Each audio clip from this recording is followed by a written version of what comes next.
नमस्कार. मी भाऊ तोरसेकर. तुम्ही बघत आहात प्रतिपक्ष.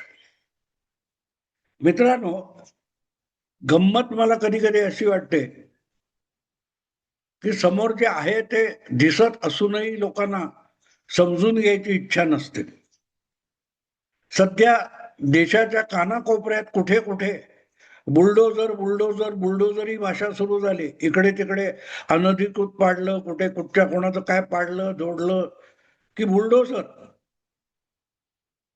5 वर्ष 6 वर्षापूर्वी जेव्हा उत्तर प्रदेशचे मुख्यमंत्री योगी आदित्यनाथ यांनी माफियांच्या विरोधातली मोहीम राबवायला सुरुवात केली, तर एका बाजूला एन्काउंटर आणि दुसऱ्या बाजूला त्यांनी बळकावलेल्या जमिनी काय त्या अड्डे हे बुलडोझरने उडवायला सुरुवात केली. आणि हळूहळू योगी आदित्यनाथ यांची ओळखच बुलडोझर बाबा अशी झाली. आणि आता बघतोय आपण तर देशाच्या विविध राज्यामध्ये पंतप्रधान नरेंद्र मोदी यांच्या पाठोपाठ लोकप्रियतेचा कळस गाठला असेल कोणी, तर तो योगी आदित्यनाथ यांनी.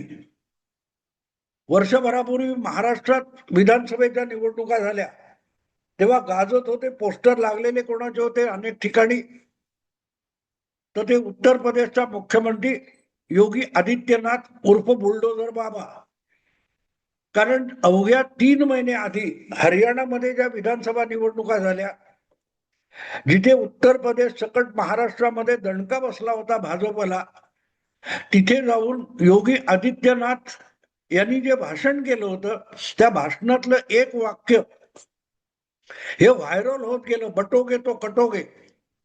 म्हणजे सरळ सरळ हिंदू विभक्त झाला, हिंदूंचं विभाजन झालं तर हिंदूंची कत्तल होऊ शकते हा इशारा देऊन हा माणूस इतकं आक्रमक बोलू शकतो. आणि ते सगळीकडे झालं. त्यामुळे हरियाणा भाजपने जिंकल्यानंतर ताबडतोब महाराष्ट्राच्या कानाकोपऱ्यात विधानसभेच्या निवडणुका डोळ्यावर ठेवून भाजप आणि इतरांनी जी पोस्टर लावली महायुतीच्या लोकांनी, त्यामध्ये बटोगे तो कटोगे आणि चेहरा योगींचा होता. थोडक्यात सांगायचा मुद्दा असा, आता सुद्धा बिहारमध्ये विधानसभेच्या निवडणुकांमध्ये जिथे जिथे प्रचाराला योगी आदित्यनाथ होते त्या जागा विरोधकांना धूळ चारून भाजप किंवा जेडीयूने जिंकल्या. मुद्दा इतकाच आहे की देशाच्या कानाकोपऱ्यात सध्या बुलडोझर बाबा म्हणजेच योगी आदित्यनाथ यांचा दबदबा आहे. पण तो फक्त भगव्या कपड्यातला एक योगी साधू म्हणून जो आहे, त्यावर हिंदुत्वाची टीका करताना अनेक लोक एक गोष्ट विसरून गेले की तब्बल 25 वर्षापूर्वी नरेंद्र मोदी यांची गुजरात दंगल झाली आणि ज्या प्रकारे लोकप्रियता सरकत गेली त्याची पुढची पायरी म्हणजे योगी आदित्यनाथ आहे. हे मला हा विषय मुद्दाम एक स्वतंत्ररित्या मांडायची इच्छा काय झाली कि मी बघतोय नहीं नहीं चाहिए तो बुलडोजर बाबा, हमारे यहाँ भी बुलडोजर बाबा चाहिए, हमारे ये योगी जैसा मुख्यमंत्री चाहिए. हे जे काय बोललं जायला लागलंय सगळ्या सगळ्या राज्यातून, अगदी महाराष्ट्रात सुद्धा हे ऐकायला येतं काय नाही इथे योगी सारखा मुख्यमंत्री पाहिजे. याचा अर्थ काय होतो की हिंदुत्वाला हीन लेखणारे जे राजकारण आहे किंवा आक्रमकता जी दिसते आहे ती चिरडून काढल्याशिवाय काही यापुढे पर्याय नाही असं लोकांना वाटत चाललंय. आणि त्यामुळे देशाच्या कानाकोपऱ्यात विविध राज्यांमध्ये हळूहळू करत योगी आदित्यनाथ यांची भुरळ पडायला लागली. पण ते पुढचं पाऊल म्हणजे काय? आज सुद्धा अनेकदा बाळासाहेब ठाकरे यांचा एक रेफरन्स दिला जातो. 2001 मध्ये जेव्हा साबरमती एक्सप्रेस त्या गुजरातमध्ये कुठेतरी स्टेशनवर अडवून जाळली गेली, 69 का 59 कारसेवक अयोध्येचे, त्यांचा डबाच्या डबा मुस्लिम जमावाने जाळला होता. आणि बघता बघता गुजरात पेटत गेला 4-5 महिने. अनेक मोठ्या शहरांमध्ये छोट्या शहरांमध्ये कर्फ्यू लावून दंगल आवरावी लागली. आणि त्यानंतर विधानसभा बरखास्त करून नरेंद्र मोदींनी विधानसभेची फेरनिवडणूक घेतली होती आणि त्यावरून इतका कल्लोळ उडवण्यात आला, इतका कल्लोळ माजवण्यात आला की भाजप ही हिंदुत्वाची प्रयोगशाळा आहे, हिंदुत्व लॅबोरेटरी असा प्रचार तेव्हा एकूण माध्यमांमध्ये, पुरोगामी माध्यमांमध्ये सुरू झाला होता. भाजपने गुजरात हा हिंदुत्वाचा एक प्रयोगशाळा बनवलेली आहे असा दावा करण्यात आला. आज ते शब्द विसरलेत, हिंदुत्वाची लॅबोरेटरी हा शब्द विसरून गेलेत. बरखा दत्त असो, तो राजदीप सरदेसाई असो, त्या काळामध्ये आपल्याकडे फक्त हेच NDTV किंवा स्टार न्यूज असे 1-2 चॅनेल होते, हिंदी किंवा त्यातच इंग्लिश बातम्या दाखवल्या जायच्या. त्यावेळेला जो कल्लोळ माजवला गेला होता त्यामध्ये गुजरातच्या दंगलीला हिंदुत्वाची लॅबोरेटरी म्हटलं गेलं, हिंदुत्वाचा हिंसक प्रयोग म्हटलं गेलं होतं आणि त्याचं खापर इतकं मोदींवर टाकलेलं होतं की भाजपचे पंतप्रधान आणि सर्वोच्च नेते दुसरे उपपंतप्रधान गृहमंत्री लालकृष्ण अडवाणी आणि अटल बिहारी वाजपेयी सुद्धा गांगरून गेलेले होते.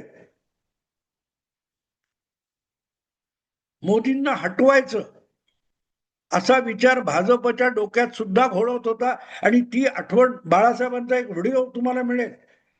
त्याविषयी मुंबईच्या महापौर बंगल्यामध्ये बाळासाहेब ठाकरे आणि लालकृष्ण अडवाणी यांची चर्चा झाली होती आणि तिथे बाळासाहेबांनी साफ सांगितलं की नो, मोदीला हलवायचा नाही गुजरात मधून, मोदी गया तो गुजरात गया. हे शब्द बाळासाहेबांचे तुम्हाला रेकॉर्डेड ऐकायला मिळतील. सांगायचा मुद्दा असा की गुजरात ही हिंदुत्वाची लॅबोरेटरी म्हणजे प्रयोगशाळा मानली गेली होती.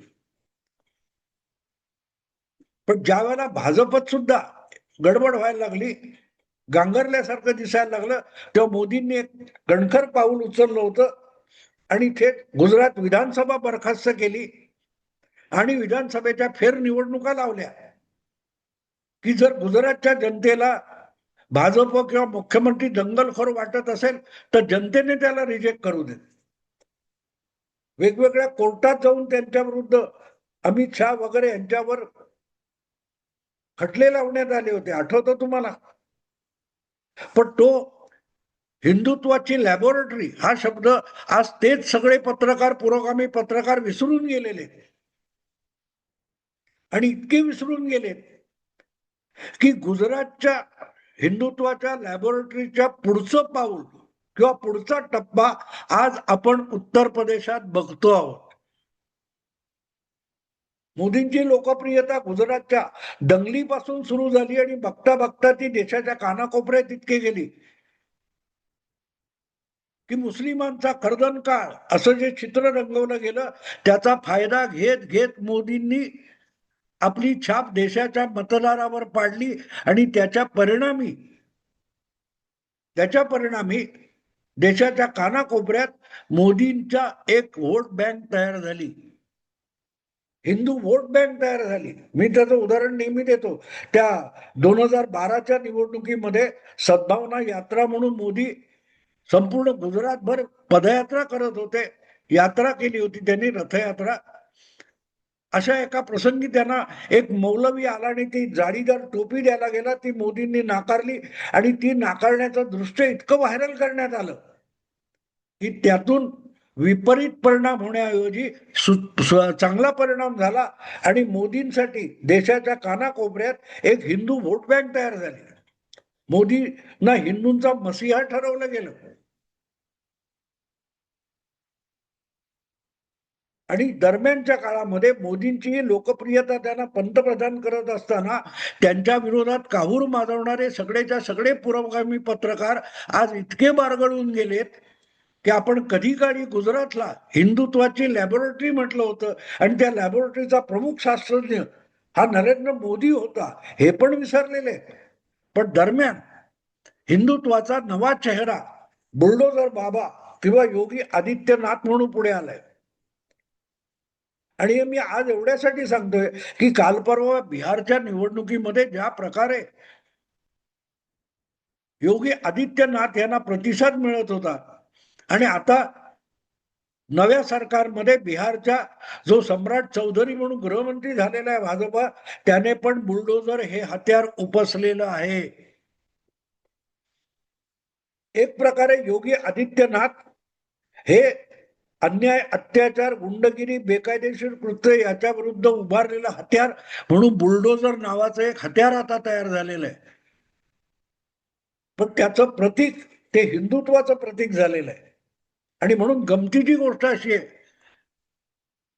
की मोदी नंतर कोण याची चर्चा करणाऱ्यांना समोर योगी दिसतोय, तो बघायची पण इच्छा होत नाहीये. पण समोरचा योगी म्हणजे कोण आहे ते समजून घ्यायची पण इच्छा नाहीये. आज जवळजवळ 7-8 वर्ष उत्तर प्रदेशचा मुख्यमंत्री म्हणून ज्या प्रकारे कठोर कायदा व्यवस्था योगी यांनी राबवून दाखवलेली आहे, ती तुम्ही बघितली तर एक गोष्ट लक्षात येते की कायदे नवे करायची गरज नाहीये. आहेत ते कायदे पुरेसे आहेत. ते कायदे राबवणारे जे अधिकारी किंवा प्रशासन आहे, त्याच्यावर मांड ठोकणारा सत्ताधारी नेता असेल तर तेच कायदे किती प्रभावी ठरतात हे योगी आदित्यनाथ यांनी दाखवून दिलेलं आहे, कृतीतून दाखवून दिलेलं आहे. सामान्य जनतेच्या अनुभवाला तर येते. आपोआपच त्यामागे जर योगी योगी योगी हे नाव येत असेल तर प्रत्येक राज्याला आपल्याही राज्यात योगी सारखा मुख्यमंत्री असावा असं वाटतं. जितक्या निर्भयपणे, म्हणजे मुख्यमंत्री वगैरे होण्याच्या आधी फक्त खासदार असताना योगी आदित्यनाथ यांनी रोमियोगिरीच्या विरुद्ध मोहीम चालवली होती. कार्यकर्त्यांचं अशा रोड रोमियांना ठोकून काढणारी एक संघटना त्यांनी उभी केली होती. पण जेव्हा राज्याचा मुख्यमंत्री म्हणून कायदा व्यवस्था हाती आली तेव्हा तर अख्खं पोलीस खातच त्यांना असल्या रोड रोमियो आणि गुंडगिरी करणाऱ्यांना ठोकायला उपयोगी पडलं. आणि बघता बघता त्यांनी असा दबदबा निर्माण केलाय की प्रत्येक राज्यामध्ये लोकांना आता बुलडोजर बाबा हवाय. पण बुलडोजर बाबा ही 2001च्या नरेंद्र मोदींचं पुढचं पाऊल आहे किंवा पुढचा टप्पा आहे. हिंदुत्वाच्या लॅबोरेटरीमध्ये जे हिंदुत्वाचं प्रॉडक्ट तयार झालं, जे पुढे देशाचं पंतप्रधान झालं, त्यांनी भाजपचं हिंदुत्वाचं राजकारण इतकं रेटून पुढे नेलेलं आहे की आता त्या हिंदुत्वाच्या लॅबोरेटरीचा कारखाना झालाय आणि त्यातून एकापेक्षा एक मोठी शस्त्र आणि अस्त्र तयार व्हायला लागली. बुलडोजर बाबा हे असंच एक अस्त्र आहे. ऑपरेशन सिंदूर मध्ये ब्राह्मोस नावाच्या एका आपल्या क्षेपणास्त्राने सगळ्या जगाचे डोळे दिपवले, विसरू नका. आणि तसंच राजकीय पातळीवर, प्रशासकीय पातळीवर योगी बाबांचं काय ते बुलडोजर नावाचं जे अस्त्र आहे, कायदा कठोर किती असू शकतो, कायदा प्रसंग आला तर निर्दयपणे न्याय प्रस्थापित करू शकतो, हे दाखवणारं एक नवं अस्त्र योगींनी सिद्ध केले. आणि त्याची देशाच्या वेगवेगळ्या राज्यातल्या जनतेला भुरळ पडते आहे. अशा वेळेला सेक्युलरिझमच्या नावाखाली इस्लामी अतिरेक, मुस्लिम गुंडगिरी आणि मुस्लिम तुष्टीकरण असलं राजकारण केलं तर अधिकाधिक लोक योगी या अस्त्राच्या आहारी जाणार आहेत, हे विसरू नका. कारण तो पुढला टप्पा आहे. गुजरातची लॅब विसरले, पण गुजरातच्या लॅबचा पुढचा टप्पा ओळखा तरी. तुम्हाला विरोधी राजकारण करायचे ना. अगदी मी हिंदू विरोधी राजकारण करणाऱ्यांना आवाहन करतोय, तुमच्या समोर आणखीन एक मोठा काळा ढग सेक्युलर राजकारणासाठी योगी आदित्यनाथ यांची लोकप्रियता हा एक नवा काळा ढग आहे, तुम्हाला झाकळून टाकणार आहे. पर्याय नाही त्याला, पर्याय नाहीये. कारण लोक गांजलेले आहेत, कंटाळलेले आहेत. सेक्युलरिझमच्या नावाखाली तुम्ही जे काही मुस्लिम गुंडगिरी मोकाट होऊ दिलेली आहे, ज्या प्रकारे ते कोण मदनी वगैरे बोलतात, गजवाये हिंदची भाषा इथे केली जाते, वंदे मातरम म्हणणार नाही, ही जी दादागिरी चालते, तिला शह द्यायचा असेल तर मग योगी आदित्यनाथ किंवा बुलडोजर बाबा हेच उत्तम हत्यार आहे, हाच उत्तम नेता आहे असं वाटणं स्वाभाविक आहे. आता बिहारच्या विधानसभा निवडणुकीच्या निमित्ताने जे रस्ती फिरून ग्राउंड रिपोर्ट गोळा करत होते, अशापैकी एक व्हिडिओ मी बघितला. त्यामध्ये एक 10-12 मुस्लिम मुली त्या शाळकरी गणवेशातल्या दिसत होत्या आणि कळत होतं की या शाळकरी मुली आहेत, यापैकी कोणाला मतदानाचा अधिकार सुद्धा नाहीये. तो रिपोर्टर त्यांना विचारतो, काय तुम्हाला तेजस्वी मुख्यमंत्री चालेल का? त्या मुली ठामपणे म्हणतात, no no no no no, Tejasvi नहीं चाहिए. तो रिपोर्टर म्हणतो, का? हमें 4 बजे के पहले शाम को घर में बंद नहीं होना है. परत एकदा आम्हाला लालूराज नको आहे, लालूचा मुलगा पण नको आहे. कारण मग लालूंचं जंगल राज, ज्या वेळेला महिलांना संध्याकाळी सूर्य मावळच्या आत घरात बंद व्हावं लागत होतं, रात्री अंधारल्यानंतर महिला घराबाहेर पडू शकत नव्हती, असं राज्य आम्हाला नकोय, गुंडगिरी आम्हाला नकोय. आणि गुंडगिरी नको असेल तर तेजस्वी पण नको आहे. याचा अर्थ तेजस्वीचं समर्थन करणारं राजकारण नको आहे, सेक्युलर राजकारण नको आहे, असा पण त्याचा एक अर्थ होतो. ज्या पद्धतीमध्ये उत्तर प्रदेशात सगळे अगदी मुस्लिम पण ठामपणे सांगतात, रात्री बेरात्री महिला एकट्या फिरू शकतात. आज 10-11 रात्र झाली उशीर तरी स्टेशन बस अड्ड्यावरून घरापर्यंत महिला सुरक्षित येतात. ही बुलडोजर बाबाची किमया आहे. तेव्हा विचार करण्यासारखा पुरोगाम्यांनी आहे की मोदींना तुम्ही कितीही व्हिलन खलनायक म्हणून दाखवलं, तो विषय मागे पडलाय. आता त्याच्या पुढचं अपडेट आलेलं आहे, त्याच्या पुढचं मॉडेल आलेलं आहे, ज्याला बुलडोजर बाबा म्हणतात. आणि देशाच्या अनेक राज्यामध्ये प्रामुख्याने महिला वर्गाला बुलडोजर बाबाची भुरळ पडायला लागलेली आहे. तेव्हा सावध राहा. बिहारच्या निवडणुका महिलांनी अधिक मतदान करून फिरवल्या असतील तर येणाऱ्या प्रत्येक निवडणुकांमध्ये महिला मतदाराचं वर्चस्व राहणार असेल तर आपोआपच बुलडोजर बाबा ही भुरळ विरोधी पक्षांसाठी धोक्याचा इशारा आहे. मित्रांनो, आता इथेच थांबतो. आवडलं लाईक करा, शेअर करा आणि प्रतिपक्षाला सबस्क्राईब करा. नमस्कार.